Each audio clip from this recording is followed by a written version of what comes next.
V druhej top lige remizovali Individuals AFK Bratislava, pri mikrofóne Juraj Čačko z týmu Individuals, ktorí dali 2 góly, ty si dal 2 góly, nakoniec remíza 3-3. Určite ste radšej za tú remízu, pretože ste dorovnávali, takže ten bod je dobrý?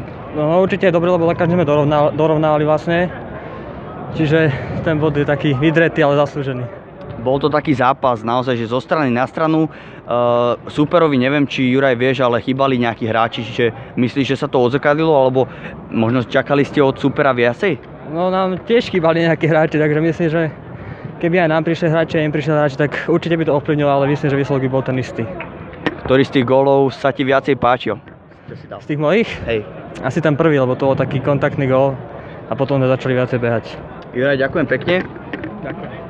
A k mikrofónu si zavolám ešte Filipa Jahiča z týmu AFK. Filipe, sklamanie aj na striedačke to bolo vidno po zápase. Mali ste to už vedenie 3-2, nakoniec ste to neudržali. Kde bol hlavný problém?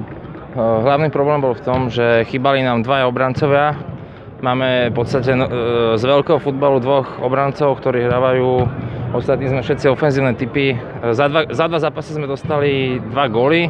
Teraz v jednom 3 dali sme len 3, takže tak no. Ale super, akože premenil niečo, bol dobrý, nechcem ich nejako podceňovať, ale takže tak.